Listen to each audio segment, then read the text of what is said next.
X-ray fluorescence imaging that we're doing. And what we were doing was localizing selenium, copper, iron, zinc, bromine. Those trace elements were found to be quite exciting. The other ones are cobalt, chromium, manganese, nickel and titanium. We imaged, we found out where they were, but the results weren't particularly exciting. And the selenium was the most important one because we identified some things about selenium that we didn't know previously. So the way this works is in number 1 on the left-hand side, that's the synchrotron. It's a huge machine worth hundreds of millions of dollars. And what that does is produce X-ray beams that come out, and you line up in number 4 your ovary section. And it takes quite a bit of skill to get that ovary section there without contaminating it with any metals that you might be interested in. And what you do is you focus the beam at very high energy, and you can do it almost down to the nanometer pixel size scale. And then the data, when the X-rays hit each particular element, they'll give a fluorescent images as the electrons drop down in their shells, and that's a signature for each particular element. And what you do is you scan across the whole section, and then you can produce images as to where the elements are that you're looking at. So in the top left hand is just a fresh frozen section of the ovary, and then we have pictures of selenium, zinc, and iron. Iron was particularly concentrated in regressing called the lutein follicles, which is not surprising given that they once were rich in cytochrome P450 enzymes, which also have iron as part of their heme. Zinc was associated with blood vessels, and selenium was associated with granulosa cells of large preovulatory follicles.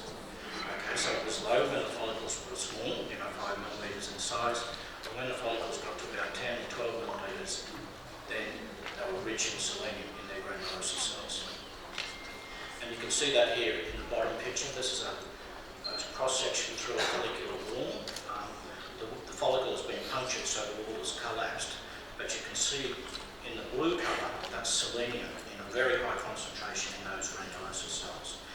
You can see the iron associated with some of the blood, hemoglobin, in the capillaries, and you can see the zinc in green distributed throughout the tissue. So selenium was very high in granulosa cells. And you can quantitate this as well, because remembering you're getting excitation of the atoms, and you can measure the X-ray fluorescence that's coming off. And you can see in the top left-hand corner that the small, medium, large follicles have very low levels of selenium in their granulosa cells. And then when we got to a large size and a large preovulatory size, the selenium levels increased substantially. So I should also point out these are the first images of localizing trace elements in ovaries. So what would the selenium be doing? Well, there are things called selenoproteins. These are proteins rich in selenium.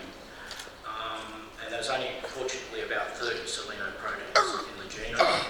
So we looked at all our microarray data that we had for the selenoproteins, and we identified a short list of 4 selenoproteins that were different between large follicles and small follicles. And we didn't know which of those 4 selenoproteins would be the one that was enriching and concentrating the selenium. So then we looked at them all individually, and you can see in the top left-hand corner, glutathione peroxidase 1, GPX1, is the one that can account for the concentration of selenium that we see. We also have identified but haven't published that the receptor for the transport selenoprotein P is also elevated in large follicles, 54-fold. So there's an increased transport into the granulosa cells, and there's increased utilisation of that selenium to make glutathione peroxidase 1. We also confirmed this by Western blots. You can see GPX1 is expressed in large follicles, but not all large follicles, which was kind of interesting. And then we thought, well, we need to know whether this is important in human situation. So glutathione peroxidase 1 is an antioxidant, and it's going to soak up any reactive oxygen species that might be produced in excess. And in doing so, their role would be to protect the oocyte from DNA breaks.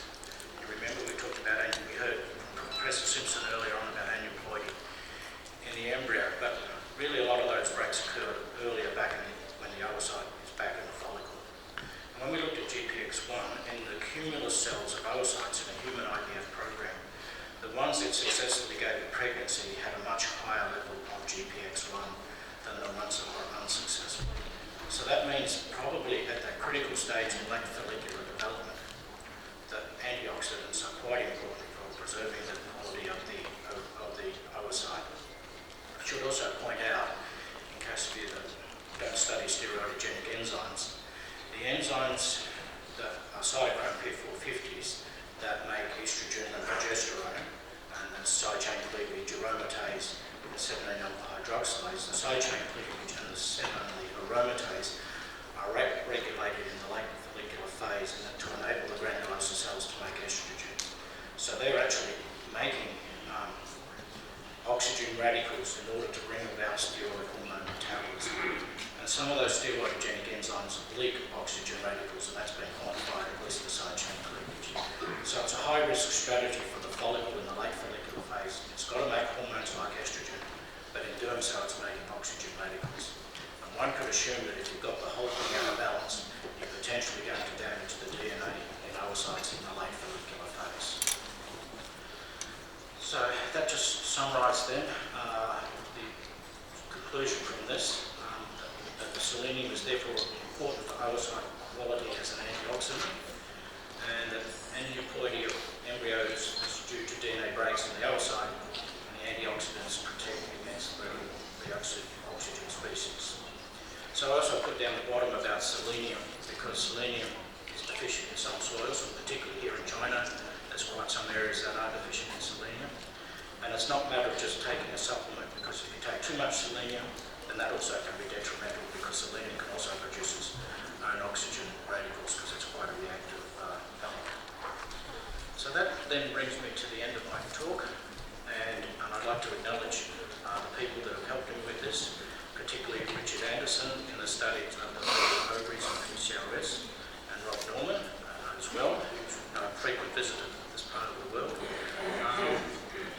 And in the trace elements, Mel Checo and Hugh Harris, who did all of the work in the synchrotron, and I hardly understood a word they said to me, but we did all the ovary side and they did the elemental distribution.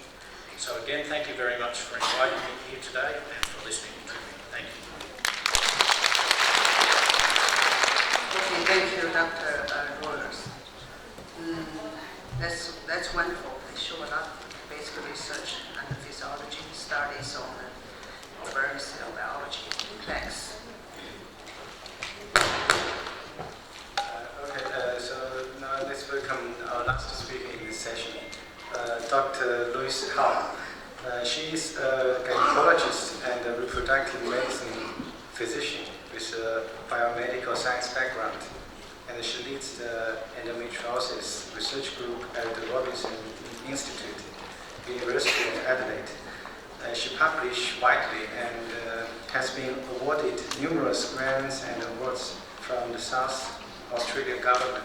Today, her talk will be fertility treatment for women with endometriosis, now and in the future. Please welcome.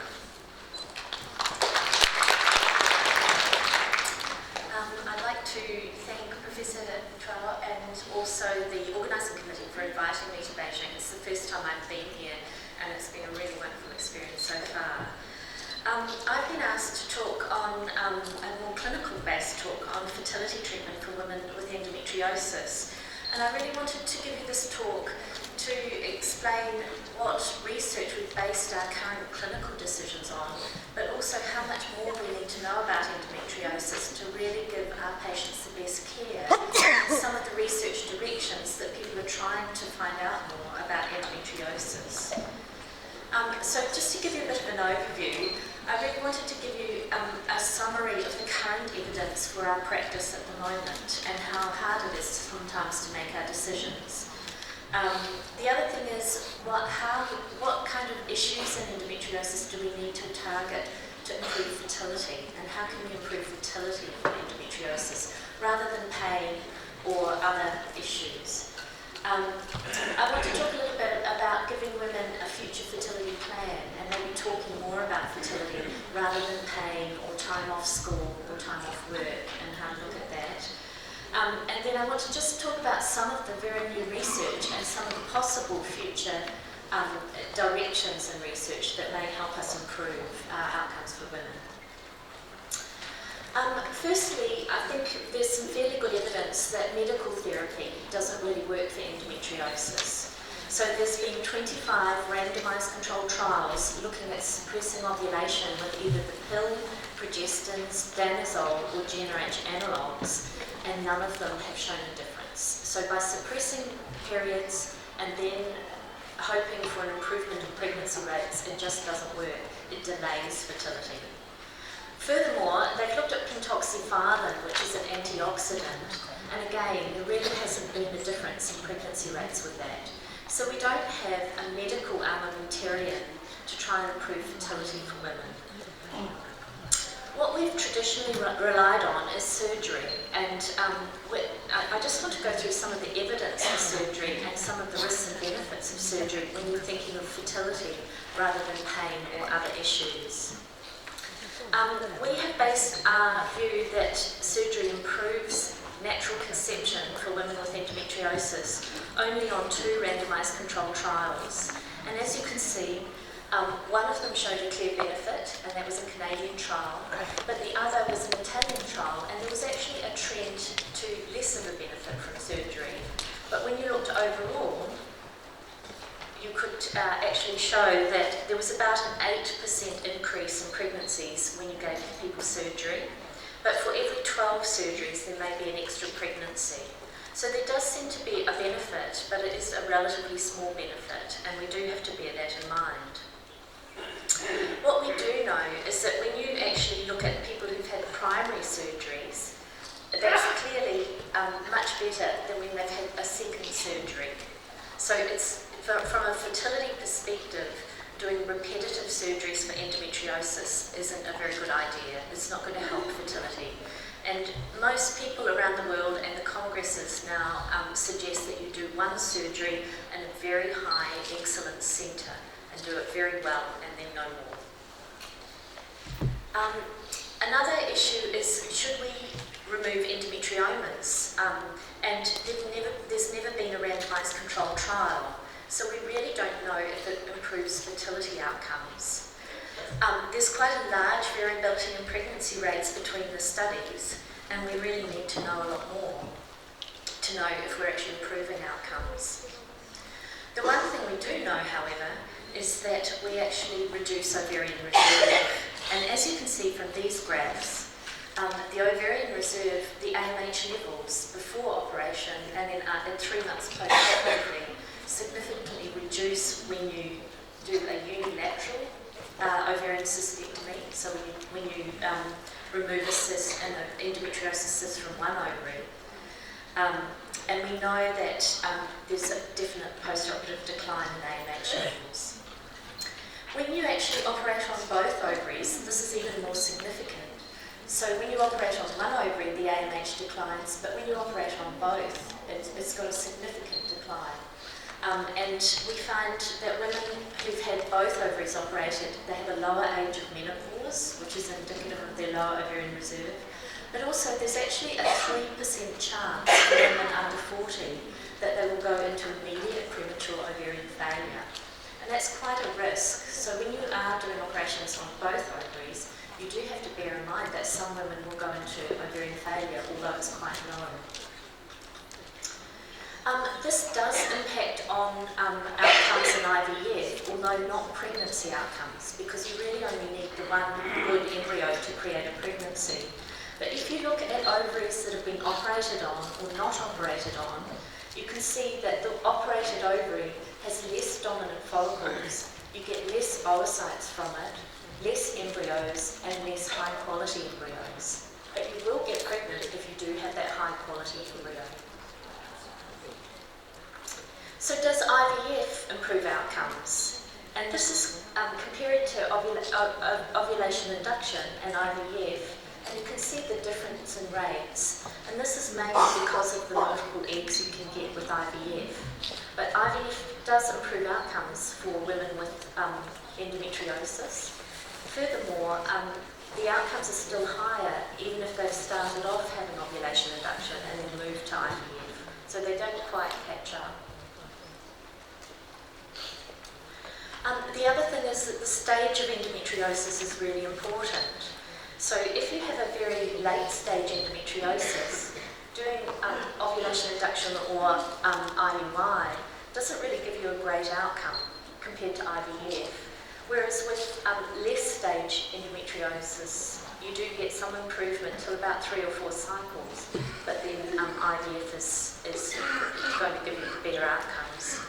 And age is a big impact on this as well. So if you're under 35, IUI and IVF have good outcomes, but if you're over 35, the IVF rates are much higher. So there has been, Versalini has done a lot of work on this, and he put a flowchart in Nature Reviews, and I think a lot of people are using this in their decision making at the moment. And the idea is you do your tests.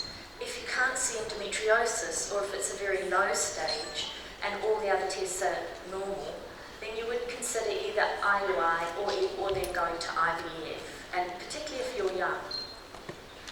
However, if you've got a suspicion of endometriosis or moderate disease and the other tests are unremarkable, you then have to decide whether you're going to do surgery or not, whether you go straight to IVF or do surgery.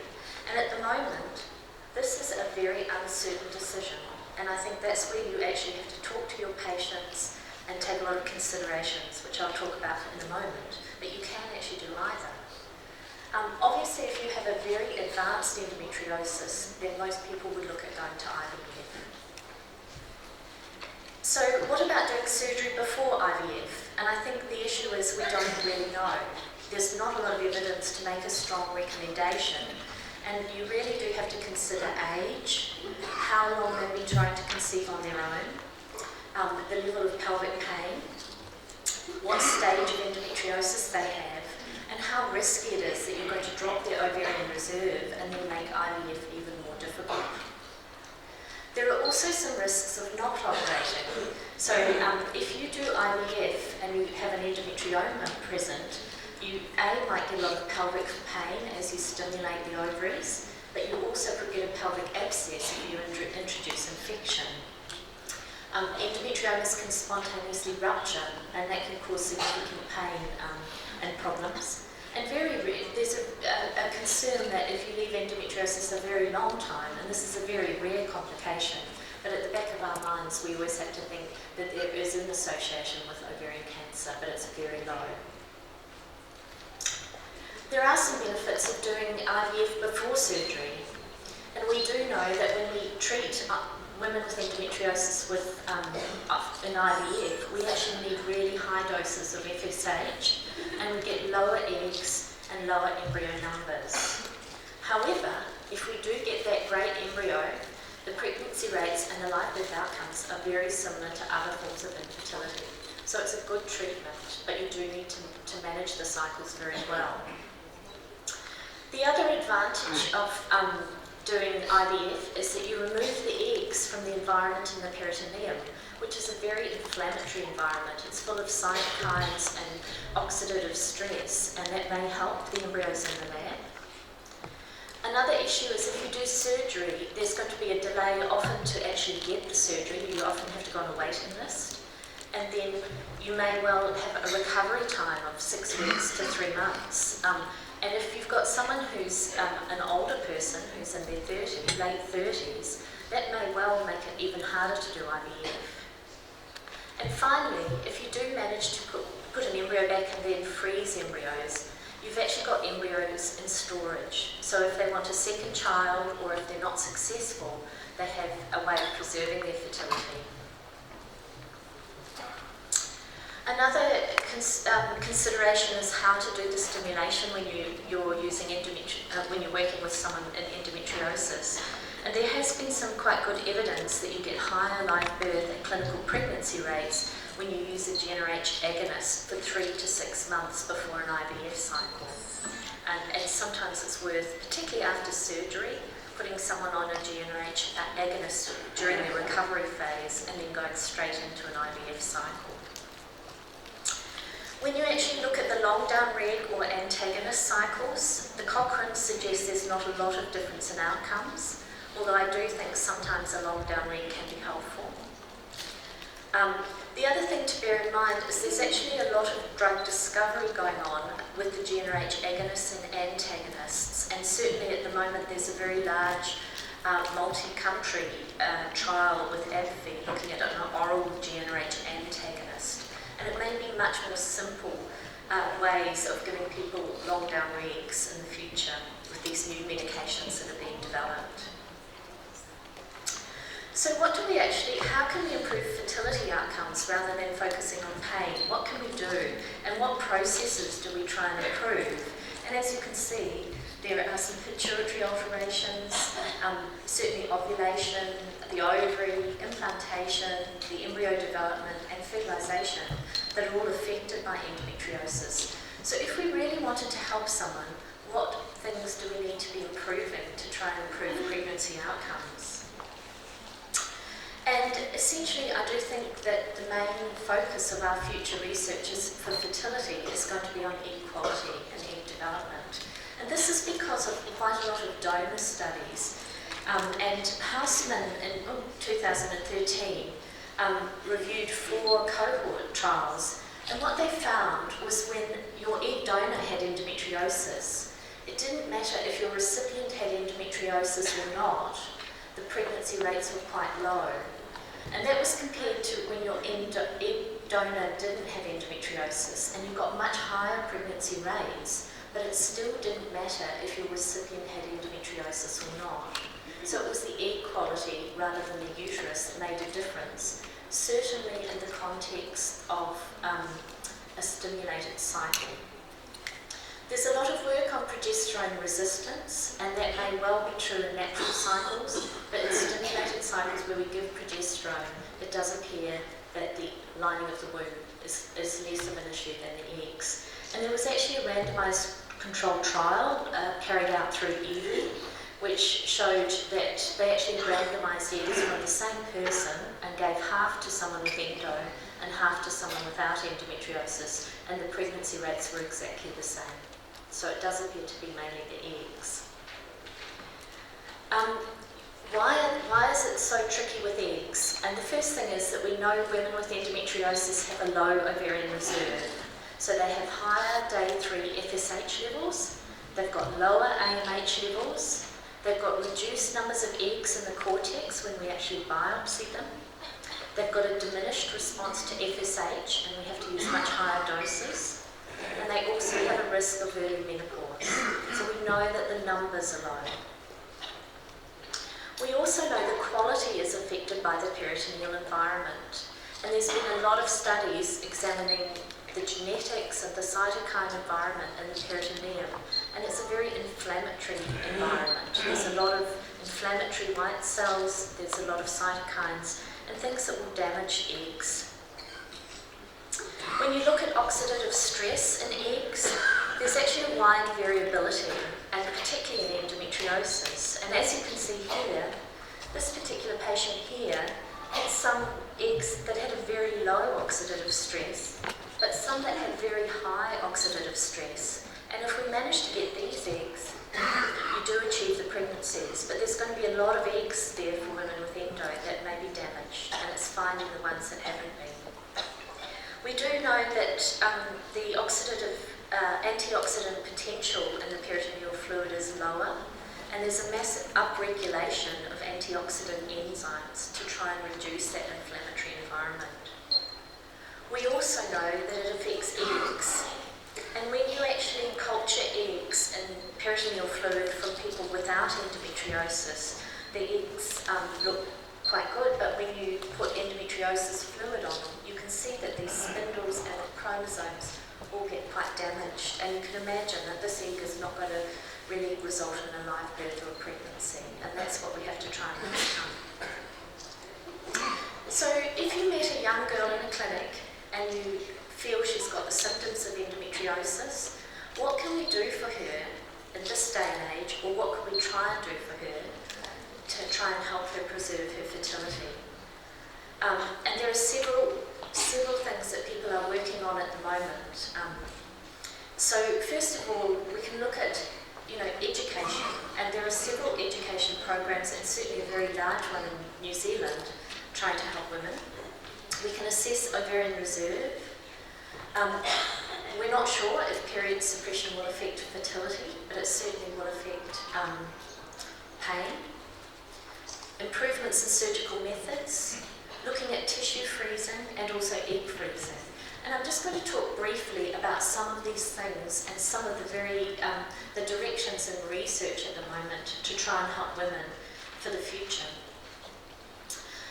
As I said, there's a lot of school programs now, certainly in Australasia, where educators go into the school environment and talk to both young girls and boys about endometriosis and what it is, just to raise awareness. And that's had a massive effect on people's understanding of endometriosis, which a lot of people don't want to talk about.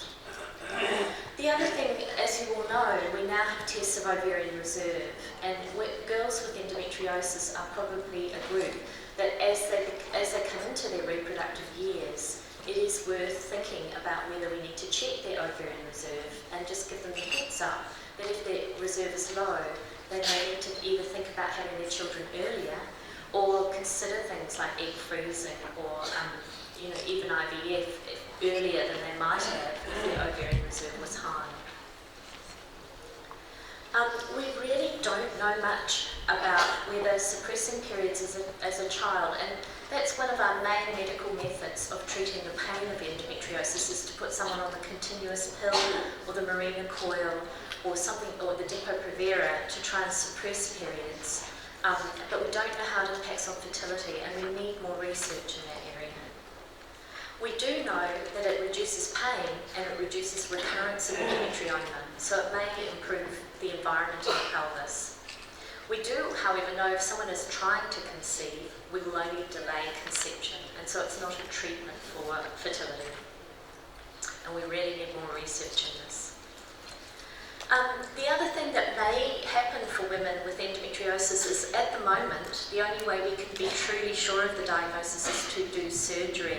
And there's a huge number of studies. We did a Cochrane review looking at all the diagnostic tests for endometriosis that was just published last week. And there were 15,000 papers trying to develop a non-invasive diagnostic test for endometriosis. Now, there are some promising areas, and I think MRI has got really quite good. It's still not perfect. These numbers are not perfect, but MRIs are getting much better at looking at endometriosis, and certainly for endometriomas, ultrasound is very accurate now. And that's just an improvement in our imaging technologies. This is some work that we did in our lab. One of my postdocs, Wang Zhao, was looking at plasma microRNAs, and we identified through arrays some microRNAs that seem to differentiate women with and without endometriosis, and in 2 large cohorts tried to look at the predictive value. And there is some predictive value, but it's still not good enough.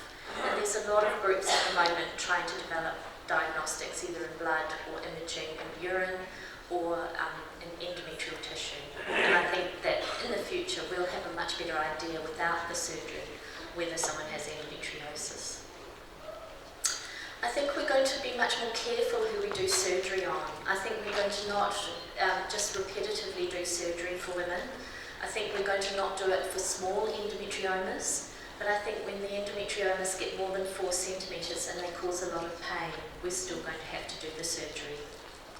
But we may be able to check the ovarian reserve before the surgery and maybe egg freeze before surgery. Or if you're actually doing the surgery and there's some normal tissue as well as the endometrioma tissue, you might think about cryopreserving it. And there's some very recent literature on that. And I think we're also going to recognise that recurrent surgery doesn't improve conception. Another thing that's been developed, and this is by David Adamson, who has, our classifications, our surgical classification of endometriosis, which is the revised American Society classification, doesn't predict fertility. And David Adamson has developed this endometriosis fertility index, so that when you do your surgery, you can actually work out the score, and then this predicts what your fertility outcomes are going to be like. So we're going to actually be able to tell women when we do the surgery how likely it is they're going to have fertility problems and what we should be, and help them protect themselves as we make the diagnosis. The surgical techniques are getting better as well. We have better technology, better ways of doing surgery, and we're also analysing it a little bit more. And this is a review by Roger Hart from Perth that showed that excision of endometriomas were much better than ablation. You damaged the ovary less, you got less recurrence of endometriomas, and also you didn't need as much medications in IVF. And Donna has also done some work looking at draining the endometrioma, then putting women on GnRH agonists to suppress the ovary, and then using laser to just very carefully remove the endometrioma cells that line the womb. And there's some new techniques coming through with surgery that I think will be very interesting. Tissue freezing, this is where you're removing an ovary because there's a large endometrioma, but some of that tissue may actually be viable. And I think there's a lot of research going on tissue freezing at the moment, some of it mentioned in this conference already, that we may be able to look at freezing some of that tissue for women. And there have been 2 case reports, and they were able to transplant the tissue and get ovulation, but there's no pregnancy data. And so few people have done this, we just don't know what the outcomes are like for women with endometriosis. Additionally, egg freezing, and I think, at the moment, a lot of people with endometriosis, as they get into their late 30s or early 40s, have to look for egg donors because their egg quality is low or they have very low numbers of eggs. And it may be that if they get the diagnosis earlier in life, they can freeze their eggs and use their own eggs rather than someone else's as they get older and find their partners.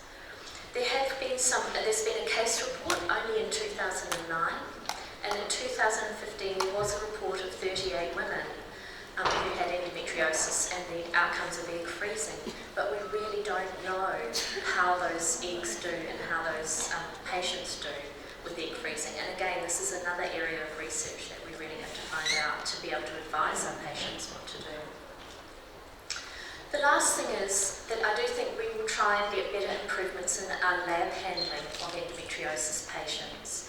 And in particular, I think we do have a variety of stress in the eggs that we get from someone with endometriosis.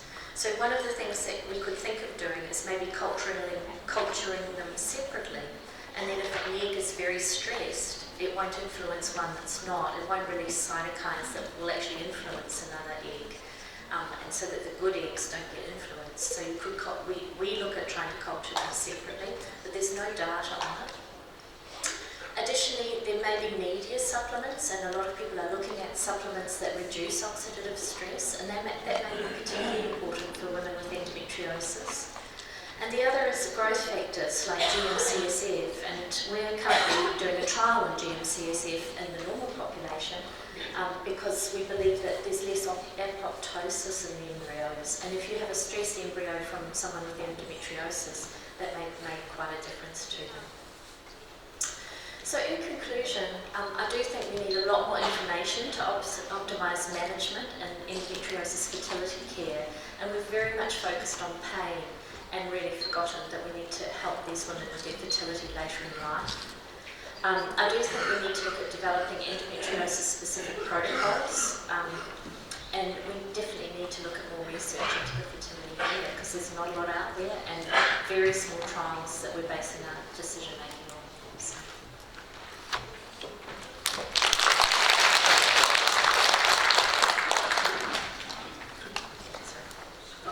Okay, thank you very much for bringing us so many updating knowledge about how to manage the endometriosis. Thank you very much. I think we should move to the next session, and before closing this session, thanks again for the 4 international speakers for their excellent talks.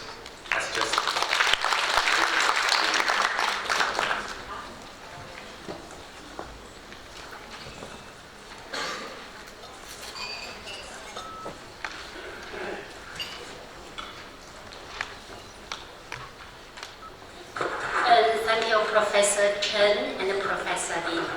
And right now, let's go to the next session. And we ask our host, Professor Huang Hefeng and Professor Liu Ping for this session. Welcome.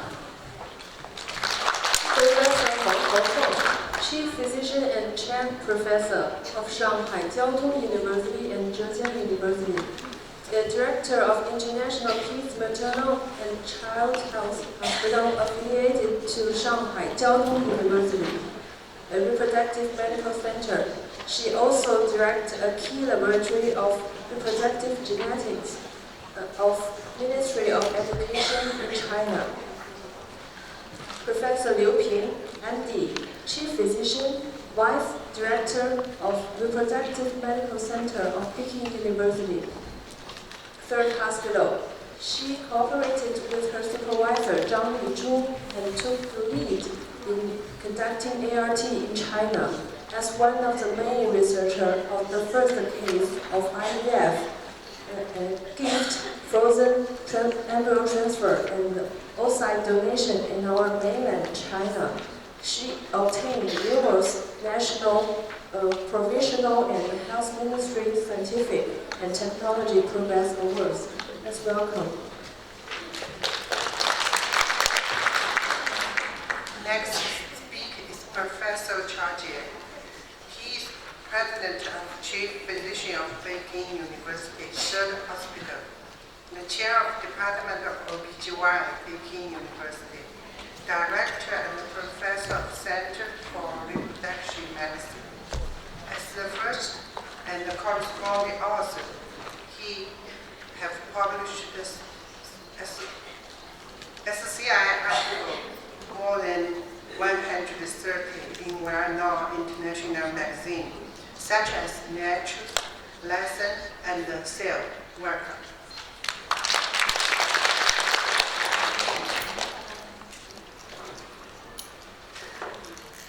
各位上午好，为了更好的理解，我就直接用中文来做这个讲座了哈。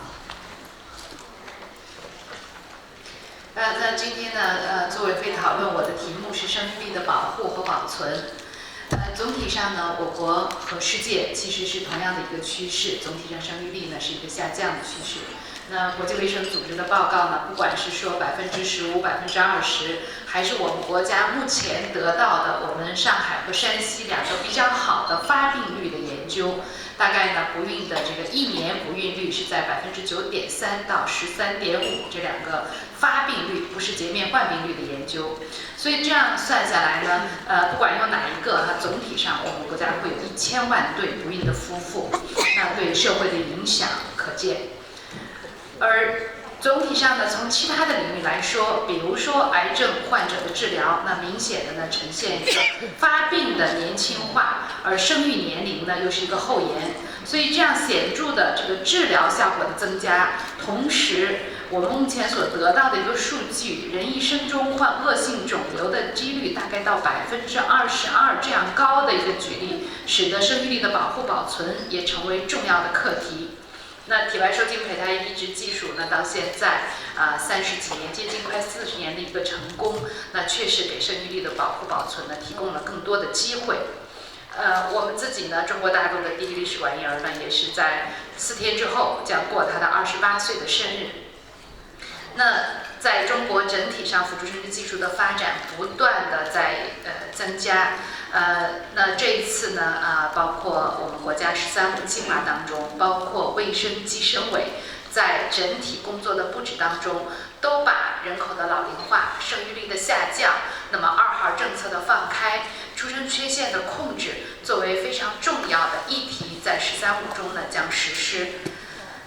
那辅助生殖技术的机构也逐渐的增加，所以这样的一些技术和结构和可能我们治疗范围的增加，使生育率下降的这样一个议题呢，也成为更热门的一个话题。那但是相信我们在座的各位教授门口差不多可能都会有这样一个景象很多排队的人群在等待治疗。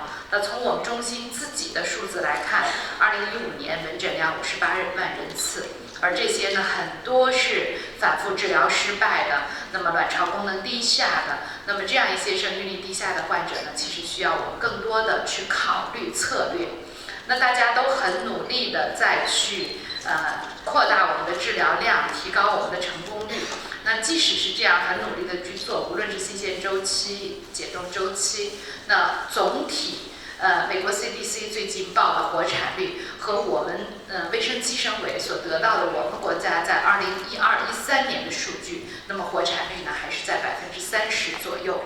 所以这样一些结果呢，也使得反复失败、生育率下降这些问题呢，成为我们讨论的更主要的一个话题。那对于女性生育力下降影响的因素，有内因，有外因。那不管是疾病导致的，还是本身发育的问题，以及我们现在很难去解决的环境的因素，这些污染啊、毒害呀，那么也包括一些生活方式的改变，那导致的呢是卵母细胞数量和质量的下降。那这样一个后果呢是生育率的下降，以及可能的我们所见到的目前的流产率的增加。那么我们直接去分析和胚胎质量的下降关系是最大的，同时呢出人缺陷的问题。但是怎么造成这些因素，那么还需要做更多的研究。但是从世界范围内，这样一个图一直是可能很难去改变的，这是一个大自然的规律，人类生育力的明显下降。那么卵巢储备呢，我们也在看跟年龄相关的关系。那这个呢也是已经很确定的这样一些因素。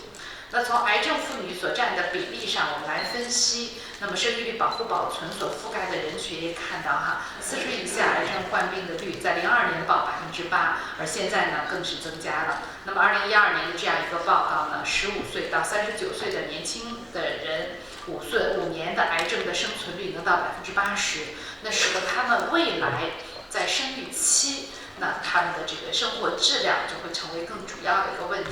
而在癌症治疗当中，多种的方法，那么比如说化疗，我们可以看到呢，环利酰胺这些最常见的化疗药物所引起的原始卵泡发生凋亡的这样一些改变，而不同的化疗药物对不同阶段的卵泡的损伤，那么有很多研究显示是很明确的一个证据。那这个研究呢是在2013年报道的，我们可以看到女性的肿瘤治疗10年以后卵巢的储备能力。那么这71例的随访，我们看这3组这个性腺毒性用不同的这个烷化剂，或者加放疗、不加放疗，毒性高低，那么可以看出来对 AFC 的影响，对 AMH 的影响，可以看到呢。那么越是烷化剂增加，再加上这个放疗共同的作用，会使卵巢储备能力呢会有一个明显的下降。而癌症治疗后卵巢早衰的风险也在多个研究中进行报道。那么可以看到呢，这些不同的化疗方法可能对卵巢早衰所影响的百分比不一样，有100%的，那么也有报少的多的，那么也有报40%几的。那总而言之呢，这样一些研究的显示提示，那么在肿瘤患者治疗的时候，特别是儿童肿瘤治疗的时候，要考虑到它未来生育率总体这样一个影响，那么对窦卵泡数的影响，对 FSH 的影响，那么给予这个提示，就是我们要在这些患者治疗之前就要跟他去讨论生育率保护保存的问题。那么这个研究呢显示的是儿童的癌症治疗以后，明确卵巢早衰发生的风险。那么可以看到呢，这3组对于全身放疗或者是烷化剂治疗的这一组，可以看到呢，这个卵巢的储备能力下降的是最明显的，和第一组的这个和 control 的这个比较，和组1组2的比较，可以看出是一个明显的一个下降的趋势。那同时，放疗对于卵巢功能的影响也是随着这个剂量的这个增加，那么会导致卵巢功能的减退，甚至永久性的卵巢的衰竭。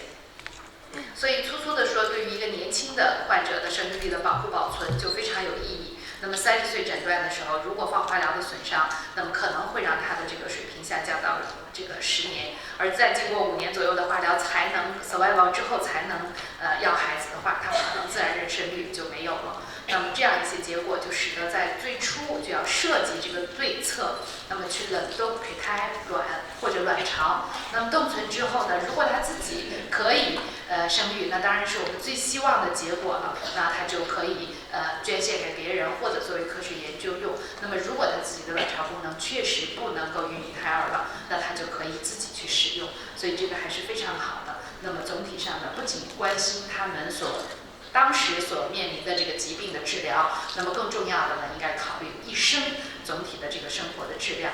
那这也是医学所要求的最高的一个境界。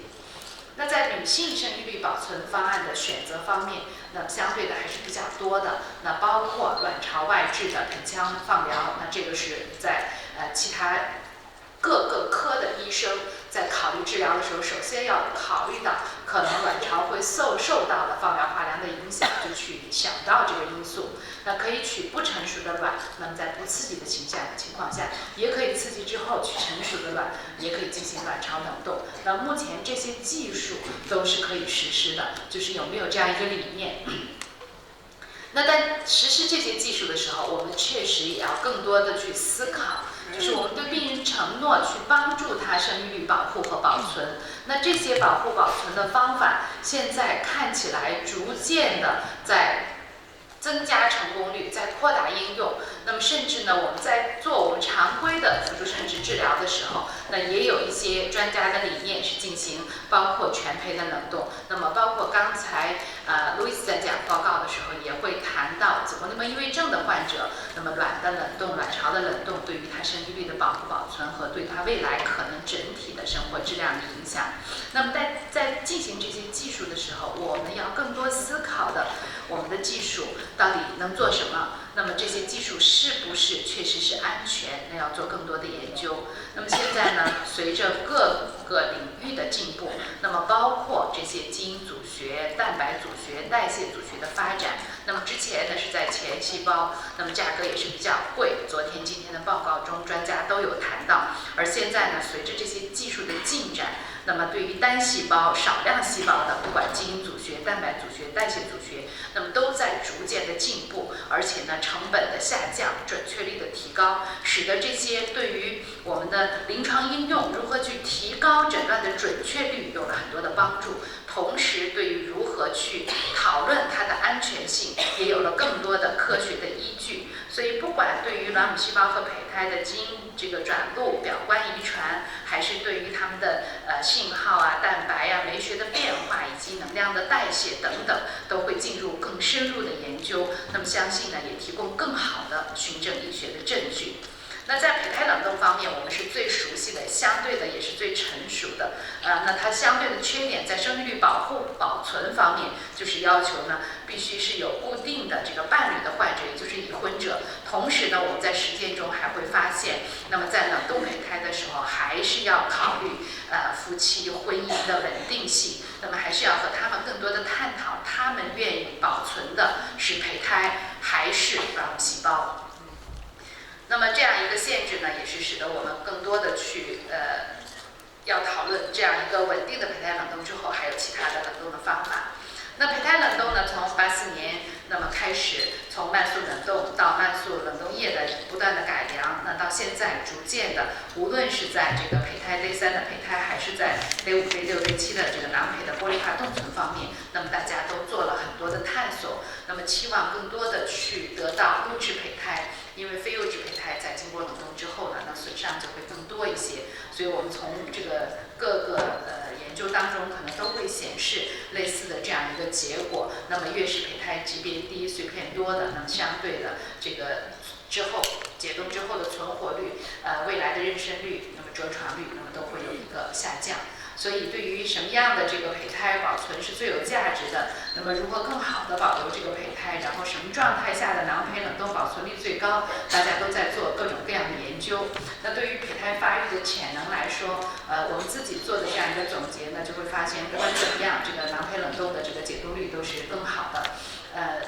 对于相对的这样一个更好级别的，那么5期的这个囊胚的临床妊娠率，那可能是更好的一个临床妊娠率和着床率。但是呢，在工作当中如何再进一步去优化，那么也做一些探索，你到底是Day 5冻，还是可以都到Day 6冻，还是都到Day 7冻？如何在这个效率中间去做取舍，同时